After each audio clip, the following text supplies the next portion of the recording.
The scent of blood usually meant power, but tonight, it just tasted like ash in Elias's mouth.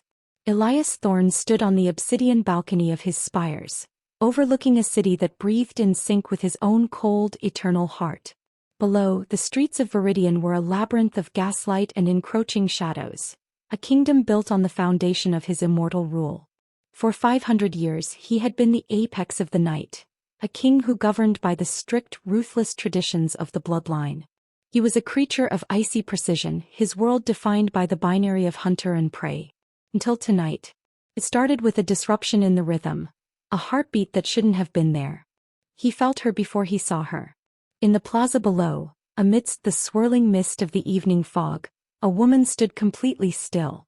She didn't cower like the others when the bells tolled for nightfall. She didn't scramble for the safety of iron-wrought doorways. She looked up. When their gazes locked, the air between them didn't just chill, it fractured. Elias felt a phantom ache in his chest, a sensation so alien, so terrifyingly human, that he gripped the cold stone of the balcony until the rock groaned under his unnatural strength. She wasn't trembling. Her eyes, wide and luminous in the pale moonlight, held a defiance that scorched his very soul. In that singular moment, the centuries of detached silence vanished. The darkness that usually felt like an armor suddenly felt like a cage. Who was this woman, and why did her presence make the ancient, frozen blood in his veins feel like it was finally beginning to thaw? Hello to all my wonderful viewers tuning in. I hope you are all doing incredible today. Wherever you are in the world, whether you're cozying up at home or grabbing a moment of peace during a busy day, thank you for being here with me. If you're feeling the chill of this mystery as much as I am, make sure to hit that subscribe button and join our community. We dive into the deepest, most addictive stories every week, and I'd hate for you to miss what happens next. Have you ever felt an instant, unexplainable connection with a stranger? Let me know in the comments below. But back to the mystery. Elias watched as she turned away, her silhouette disappearing into the gloom of the alleyway. He knew the laws of this city. He knew the risks of curiosity. Yet as she vanished, he felt a pull so magnetic it threatened to shatter everything he had built. Was this a trap set by his enemies, or was it the start of a destiny he had never dared to dream of? Part 2. Character Foundation. The weight of 5 centuries pressed down on Elias Thorne as he descended into the city streets. He was the King of the Nocturne, a title that demanded absolute detachment, yet his mind was a storm of static. He walked through the shadows of Viridian, his long dark coat billowing like smoke against the cobblestones. Every instinct he possessed, honed by years of war and political maneuvering, screamed at him to retreat to the safety of his citadel. Instead, he found his feet retracing the path where she had been standing only moments ago. Elias was a man of cold, calculated habits. His deepest desire had always been the preservation of his legacy, the stability of the night dwellers under his iron-fisted rule. His greatest fear, however, was not death. He had outlived countless attempts on his life. His fear was the silence, the eternal hollow emptiness that grew inside him with every passing decade, a void where his humanity used to reside. He had long ago discarded the concept of affection, viewing it as a weakness that invited betrayal. He reached the spot where the stranger had stood. He knelt, his gloved fingers tracing the damp earth. There was no trace of a struggle, no lingering scent of fear. Only the faint, lingering aroma of jasmine and something else. Something ancient and wild like ozone before a storm. Nearby, a figure emerged from the shadows of an archway. It was Silas Vane, Elias's most trusted, albeit begrudging, advisor. Silas was a creature of sharp edges and sharper intellect, his loyalty to the crown a matter of pragmatism rather than sentiment. "High King," Silas murmured, his voice a dry rasp. "The court is restless. They whisper of a shift in the air, a disturbance in the ley lines that protect our borders. They expect you to address the rising unrest, not hunt shadows in the lower districts." Elias rose, his eyes never leaving the alleyway. "A disturbance," he repeated softly. "Is that what we are calling her?" Silas stiffened. "She is an anomaly. We have scoured the registry. There is no woman of her description in the city records. She appeared out of thin air, Elias. It bears all the hallmarks of an infiltration. And if it isn't?" Elias countered, turning to face his advisor. "What if she is simply lost? In Viridian, no one is ever just lost, Silas reminded him, his eyes narrowing. They are either hiding or hunting. Do not let your sudden lapse in judgment cost us the throne. We are not designed to feel curiosity. We are designed to endure. Elias dismissed him with a subtle wave of his hand, but his thoughts remained anchored to the stranger. He thought of her eyes, not the vacant, terrified stare of a commoner, but a gaze that looked through him, reading the centuries of sorrow etched into his posture. Deep within the dark, sprawling mansion on the edge of the district, Clara Dawson was currently fumbling with a heavy iron key. She was a woman of quiet resolve, a librarian by trade who had arrived in Viridian under circumstances she couldn't fully explain even to herself. She had spent her life feeling like she was waiting for something, a pulse in the world that only she could hear. She pushed open the door to her temporary flat, her heart hammering against her ribs. She felt the chill in the air, the unmistakable prickle on the back of her neck that told her she was being watched. She set her leather-bound journal on the table, her hands trembling. She didn't know who the man in the plaza was, but when he had looked at her, she had felt a sudden violent shift in her own reality.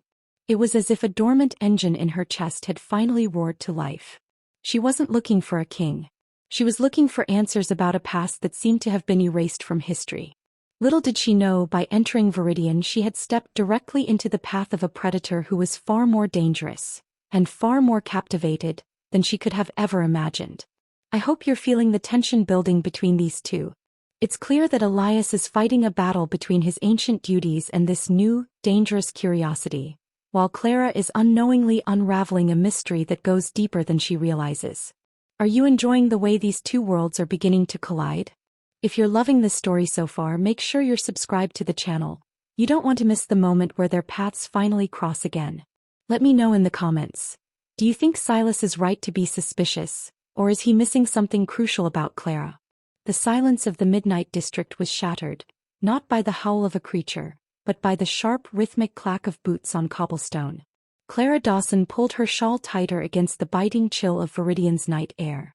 She hadn't meant to linger in the old library archives until after the curfew bell, but the ancient crumbling maps of the city, maps that didn't match the modern layout, had held her captive for hours. She rounded the corner of the Artisan's Square, her breath hitching as the temperature plummeted. Shadows seemed to detach themselves from the brickwork, stretching and contorting in ways that defied physics. "You shouldn't be out after the bell, little bird," a voice purred, smooth as silk over a razor blade. 3 figures stepped from the gloom. They weren't like the man in the plaza. Their skin was waxy, their eyes glowing with a feral, predatory gold. They were outcasts, rogue kin unaffiliated with the king's strict, orderly court. They didn't care for the laws of the night, they only cared for the hunger. Clara backed away, her heart slamming against her ribs. She reached into her satchel for the small iron charm she carried, the only thing her grandmother had ever left her, but the leader of the trio merely laughed, lunging forward with unnatural speed. Clara squeezed her eyes shut, bracing for the impact of cold, dead hands. But the impact never came. Instead, a blur of motion swept past her. There was a sickening thud, the sound of tearing fabric, and a hiss of rage. When she opened her eyes, the world had tilted on its axis. Elias Thorne stood between her and the shadows. He didn't look like the regal king of the spires now. He looked like an apex predator reclaiming his territory. One of the rogues lay crumpled on the ground. The other 2 were frozen, their faces twisted in sudden abject terror as they recognized the scent of the royal blood. "Leave," Elias commanded, his voice vibrating with a power that seemed to ripple the very air. "Before I decide your existence is no longer a necessity." The rogues didn't hesitate. They vanished into the fog, leaving only the scent of ozone and the heavy electric weight of Elias's gaze. Elias turned slowly. For a second the mask of the king slipped. He reached out, his hand hovering inches from her face, his eyes searching hers with a raw, desperate intensity that made Clara forget how to breathe. "You," he whispered, his voice cracking. "Why are you here? Why do you smell of home when this city has been a graveyard for 5 centuries?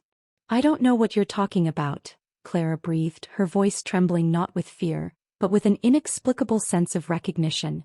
She reached out, her fingers brushing the cold, leather-clad fabric of his coat. As her skin touched him, a flash of white-hot light exploded behind her eyelids, A vision of a different time, a different life, and a face she had seen only in the back of her grandmother's locket. The king didn't pull away. He leaned into the touch, a low, guttural sound escaping his throat, a sound of profound, agonizing longing. In that moment, the central mystery of her arrival converged with the secret of his survival. The stakes had shifted. This wasn't just a chance encounter. It was a collision of destinies. I'm absolutely breathless writing this scene. The connection between Clara and Elias is undeniable, but it's clear they are both holding on to secrets that could destroy them both. What do you think that vision meant? Could they have been linked in a past life? Let me know your theories in the comments. And if you haven't yet, please make sure to subscribe to the channel.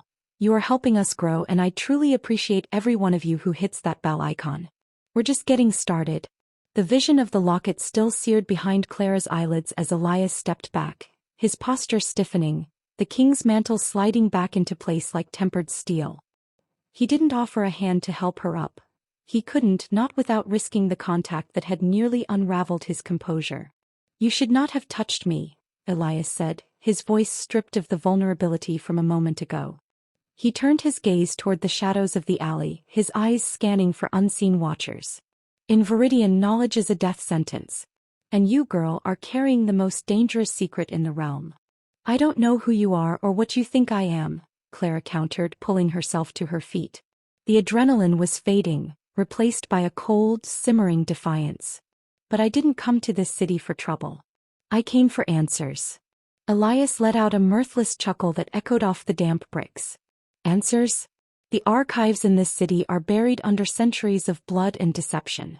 Whatever you seek, it's buried for a reason." As the days bled into nights, the tension between them became a physical presence. Clara found herself drawn back to the library, but she wasn't alone. Everywhere she went, she felt the weight of unseen eyes, Elias's guards watching from the rooftops, ensuring her survival while simultaneously marking her as a target. Their meetings became clandestine games of cat and mouse.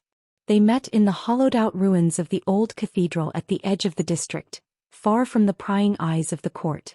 Each time the air grew thinner, more charged. "Why do you protect me?" Clara asked one night, tucked away in the shadows of a crumbling stained-glass window. She watched Elias, who stood apart from her, his arms crossed over his chest, his jaw set in a line of constant, suppressed conflict. "Because the moment you appeared, the silence in my head stopped," Elias admitted, his voice barely a whisper. "For centuries I have been a machine of rule. You are a disruption. And I find I am terrified of what happens if I let that disruption fade." He moved closer, his movements fluid and predatory. The space between them crackled with an electricity that felt like a wildfire waiting for a spark. He didn't touch her, but the proximity was enough. The heat radiating from her skin, the scent of jasmine that drove his centuries-old instincts into a frenzy. But obstacles were closing in. Silas Vane grew increasingly bold, his whispers of rebellion poisoning the court. Rumors spread that the king was bewitched by a mortal woman, a blood tide, brought to destroy the natural order of the night. More dangerously, the rogue kin, the ones Elias had driven off, were gathering. They weren't just common thieves. They were being led by a shadow from the past, someone who recognized the locket Clara wore as a mark of the old lineage. Clara spent her nights decoding the maps she had found. She began to see the pattern.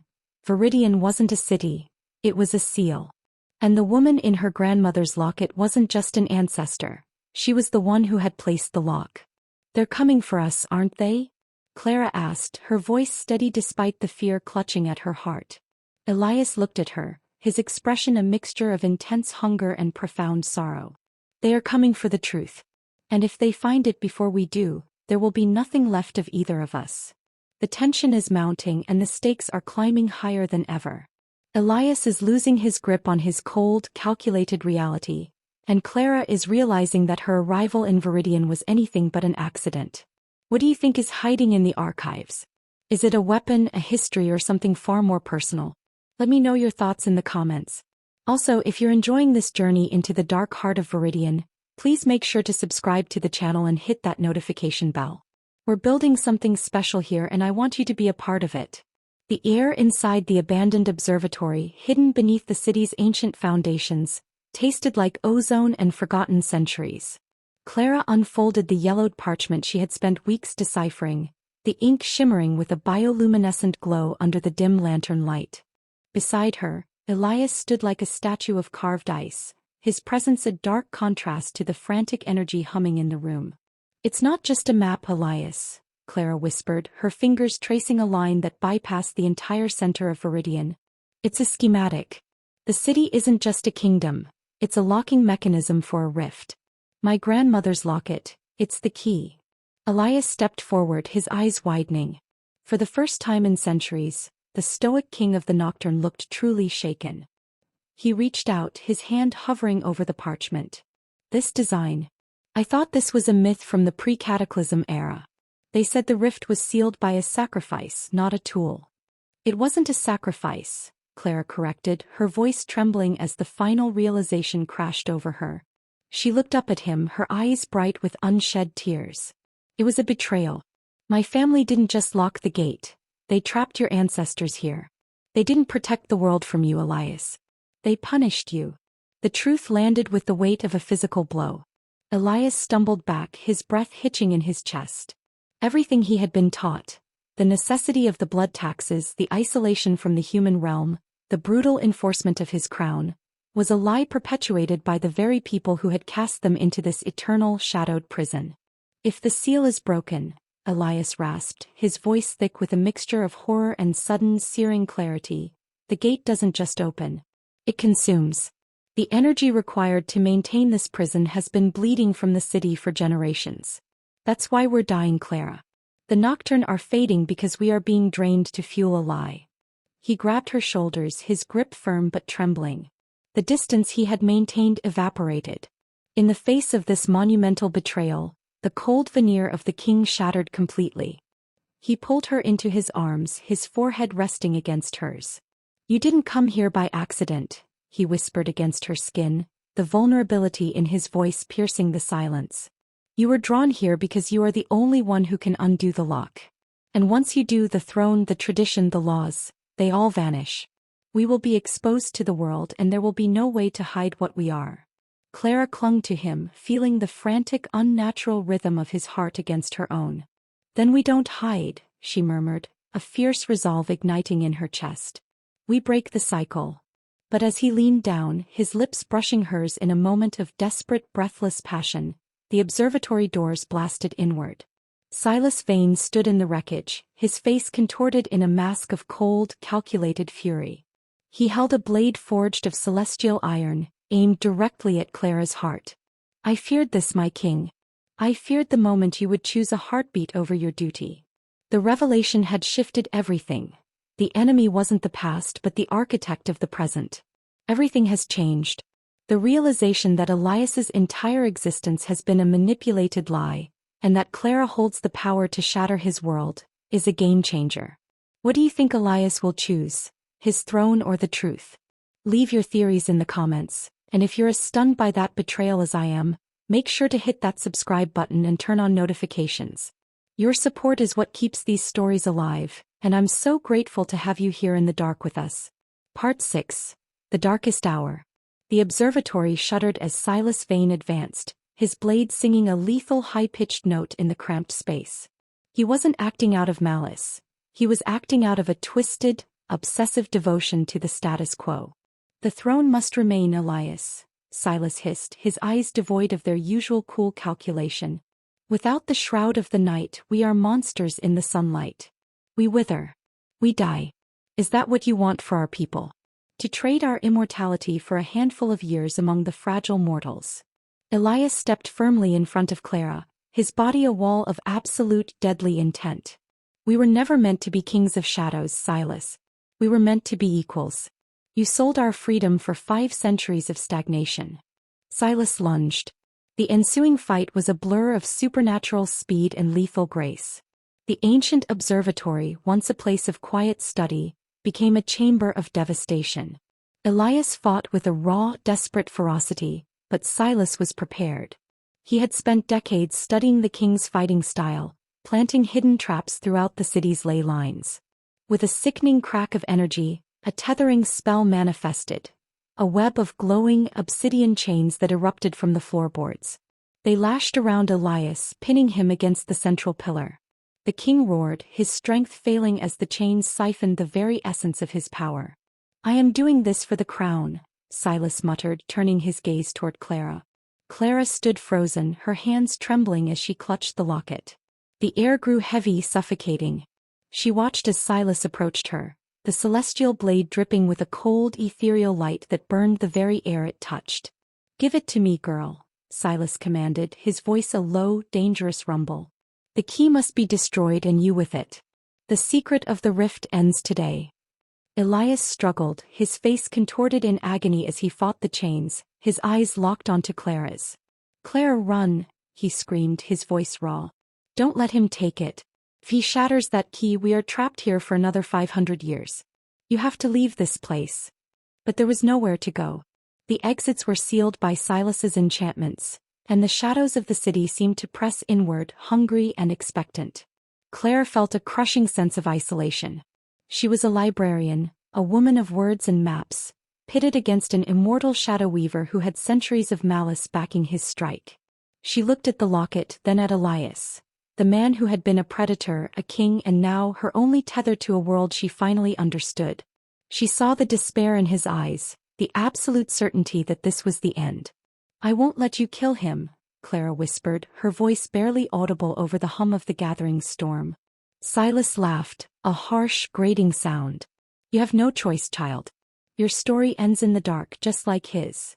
As the blade descended, the last candle in the room flickered out, plunging them into a darkness so absolute it felt like the end of all things. Clara felt the sting of the blade against her skin, the cold touch of an inevitable doom. She was alone, her protector neutralized, and the weight of an entire race's fate resting on her shoulders as the light began to fade from the world. Everything seems hopeless. The king is bound, the enemy holds the advantage, and Clara is inches away from losing everything. It's a chilling moment, isn't it?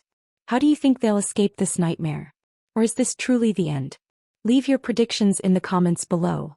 I'm reading every single one. And if you've been gripped by this story so far, make sure you are subscribed and that your notifications are on. You don't want to miss the finale of this journey. The celestial blade whistled through the freezing air, closing the final inch between the metal and Clara's throat. Time seemed to warp, stretching into an agonizing, silent eternity. But as the cold steel brushed her skin, it didn't cut. Instead, it recoiled, shrieking like a wounded animal. Clara hadn't cowered. In that split second of total desperation, her fingers didn't just hold the locket, they bled into it. A drop of her own life force, sparked by the sheer reckless courage of her love for Elias, surged through the ancient metal. The locket erupted. A wave of blinding, pearlescent light, the first true dawn this city had seen in half a millennium, burst from her chest. It tore through the oppressive gloom, shattering Silas's obsidian chains like glass. The shockwave sent the advisor flying backward, his dark magic dissolving upon contact with the pure ancient energy Clara had just unleashed. Elias slumped to the floor, his strength returning in a sudden violent rush. He didn't waste a second. He was a blur of motion, leaping across the room to catch Clara as her knees buckled. "You." Elias gasped, his voice trembling as he cradled her face in his hands. His eyes, once icy and detached, were now swirling with a fierce, protective fire. He felt the residual heat of the locket vibrating through her skin, a tether that connected them on a level he had never known was possible. "I didn't run," Clara whispered, her strength fading but her resolve stronger than ever. "I realized something, Elias. The lock isn't just about the gate.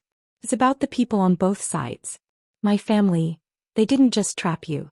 They kept the key inside us so that one day when we were ready we could choose to open it." Elias looked up, his gaze hardening as he saw Silas struggling to his feet, clutching his damaged blade. The king of the Nocturnes stood, his stature commanding, his aura no longer that of a shadow ruler, but of a man who had reclaimed his own destiny. "Silas," Elias called out, his voice echoing with an authority that shook the very foundations of the observatory. "The era of the shadow tide is over. You built a kingdom on a lie, and today that lie burns to ash." The air in the room shifted. The dread, the hopelessness, the crushing weight of the past, it all began to dissipate. Silas snarled, his form flickering as he tried to summon more dark energy, but the ley lines were no longer responding to him. They were responding to Clara and by extension to the king who stood beside her. Elias took Clara's hand, lacing his fingers through hers. It was a simple gesture, yet it held more power than any blade or spell. They were united, their hearts beating in a syncopated human rhythm that heralded the beginning of the end for the old ways. "We have the key," Elias said, looking at Clara with a look of pure, unadulterated adoration. "Now we decide what happens when the sun rises. The tide has turned. The light has finally broken through the darkness, and Elias and Clara are standing united for the first time. I don't know about you, but my heart is absolutely racing. This is the moment we've all been waiting for. The path forward is clear, but the final confrontation is coming. If you're loving this story and want to see how this epic tale concludes, please make sure you are subscribed to the channel and have those notifications turned on. I'd love to hear your thoughts. What do you think they'll find on the other side of the gate? Let me know in the comments." The air in the observatory had turned, the stale scent of centuries replaced by the sharp electric tang of a coming storm, the kind that broke once only to never return.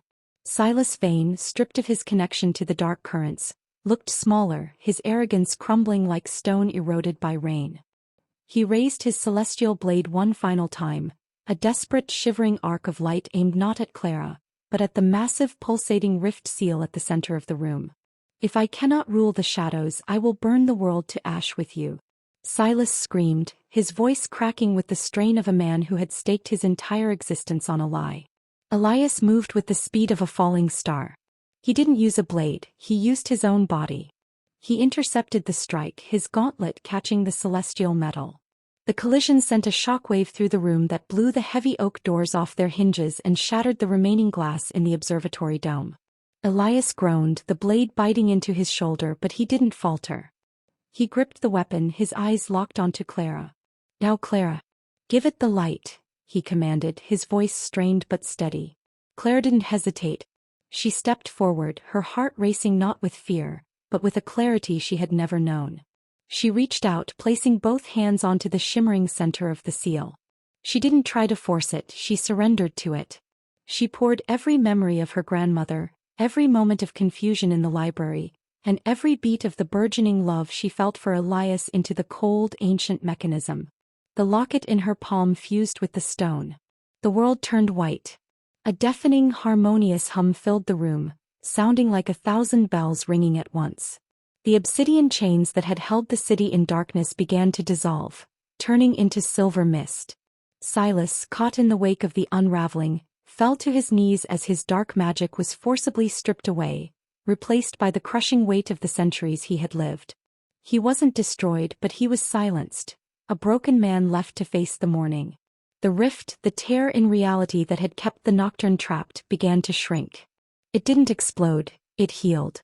Elias staggered away from the wall, the celestial blade falling to the floor with a hollow clatter. He looked at his hands, then at the sky above the shattered dome. For the first time in 500 years, the thick, unnatural fog of Viridian was tearing away, revealing a horizon that was no longer purple and bruised, but a soft, glowing violet that hinted at the approaching sunrise. Elias turned, his face illuminated by the dying embers of the magic. He was no longer the king of the nocturne. He was simply Elias. He reached out, his hand trembling as he touched Clara's cheek. "You did it," he whispered, his voice thick with an emotion that transcended centuries of cold. "You gave us the sky back." The silence that followed was peaceful, heavy with the weight of a new beginning. The threat was gone, the ancient architecture of their prison was crumbling, and for the first time, there was no shadow to hide in, only the soft, golden promise of the coming day. "I'm absolutely trembling." The way the seal shattered and the light flooded back into their world. It's the payoff we've all been waiting for. They finally broke the cycle, and Elias is finally free from the chains of his throne.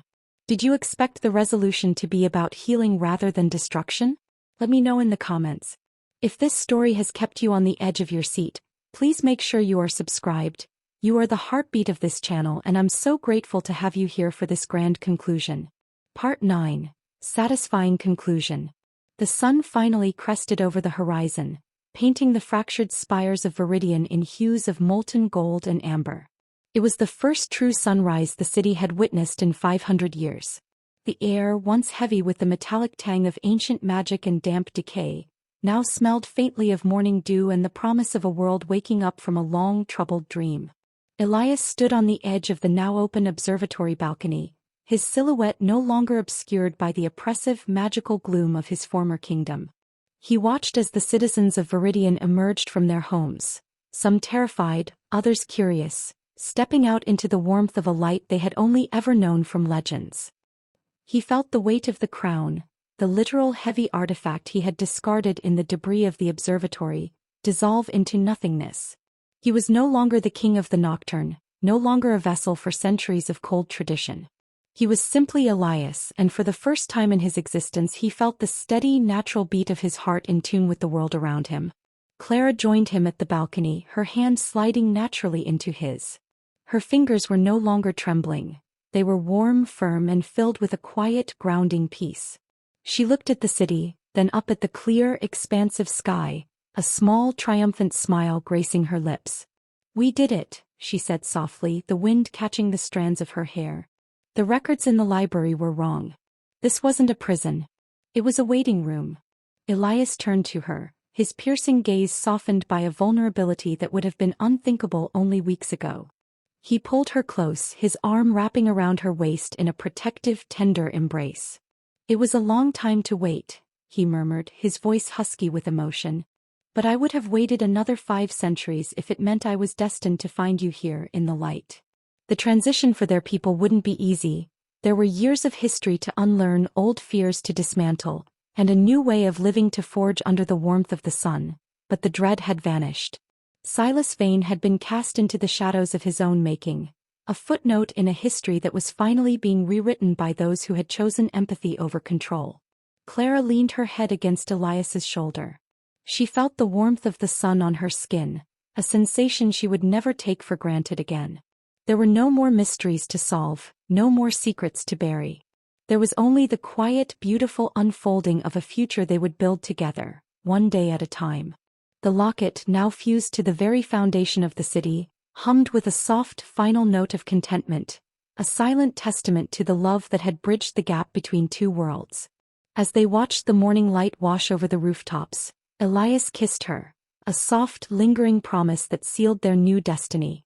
It wasn't the kiss of a king or a conqueror. It was the kiss of a man who had finally found his home. And there you have it, my friends. The story of the king who traded his throne for a heart, and the woman who taught him that even in the deepest darkness, the light can always find a way back in. I want to thank you all for being part of this journey with me. It has been an absolute honor to share this tale of courage, mystery, and love with you. If this story touched your heart or kept you guessing until the very last word, please hit that subscribe button and join our community. We have so many more incredible stories waiting to be told. Leave a comment below and tell me what you think was the most emotional moment of their journey. Thank you for your support, for your curiosity, and for being the reason I love telling these stories every single week. Until next time, stay brave, stay curious, and keep looking for the light.